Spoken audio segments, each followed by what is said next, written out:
ফেনীতে ৩ দিনের ভারী বৃষ্টিপাত ও ভারতের উজানের ঢলে মহুরী, কহুয়া ও সিলোনিয়া নদীর বন্যা নিয়ন্ত্রণ বাঁধের ২০টি স্থানে ভাঙন দেখা দিয়েছে। এতে সীমান্তবর্তী ফুলগাজী ও পরশুরাম উপজেলা নিম্নাঞ্চল প্লাবিত হয়ে ভোগান্তিতে পড়েছেন হাজারো মানুষ। বিভিন্ন সড়ক পানিতে তলিয়ে বন্ধ রয়েছে যান চলাচল। বন্যার্ত এলাকায় বিদ্যুৎ সংযোগ ও নেটওয়ার্ক না থাকায় বিপাকে পড়েছে মানুষজন। ঘরের মধ্যে পানি, এখনো ঘরে ঢুকতে পারতেছি না। ফ্যামিলি হলো বাইরে, ঘরের মাল সামানা সব চলে গেছে বন্যার পানিতে। এখন মনে করেন সবাই অন্তত পানি হলো অন্তত মনে করেন খাওয়ার মতন থাকলেও তাহলে হইতো। কালকে আপনার সন্ধ্যার দিকে বাংলাটা ভাঙছে, কিছুক্ষণ আগে শুধু হালকা পাতা ত্রাণ দিয়ে গেছে খাওয়ার জন্য।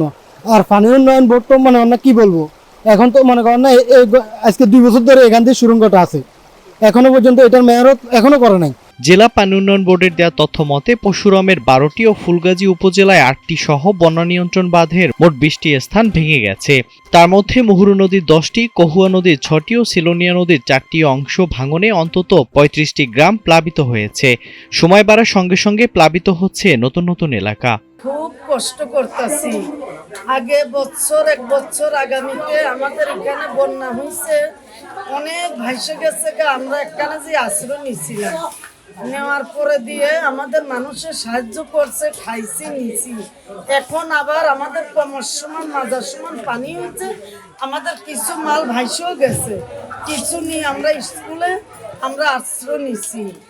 গোসাইপুর নামক এক স্থান আছে, ওই দিক থেকে ফোন দিয়েছে আমাদেরকে, পানি বান মারছে বলে 2টা বলে শুনছি আর কি। আমরা তো শোনার পরে রাত্রে আমরা দেখার জন্য ওদিকে গেছিলাম, তো ওদিকে পানির পরিস্থিতি এতটা ভয়ানক ছিল যে আমরা বেশি যেতে পারিনি। পরে রিটার্ন আমরা বাড়িতে ব্যাগ আসছি, ব্যাগ আসার পরে আপনার জিনিস যেগুলো আমাদের ছিল এগুলো সবকিছু আমরা আপনার যে আমাদের এখানে ভূতের বলে আর কি, ভূতের উপরে উঠাইছি সামানাগুলা। আর আমাদের ফ্যামিলি যারা আছে এদেরকে আমরা এখানে বিল্ডিং এর উপরে তুলছি, এরা সবাই এখানে বর্তমানে আছে। জেলা প্রশাসন সূত্রে জানা যায়, পরশুরাম, ফুলগাজী ও ফেনী সদর উপজেলার অংশে প্রায় 15,000 মানুষ দুর্যোগে আক্রান্ত হয়েছে। 19টি আশ্রয় কেন্দ্রে 1,500-এর বেশি মানুষ আশ্রয় নিয়েছে।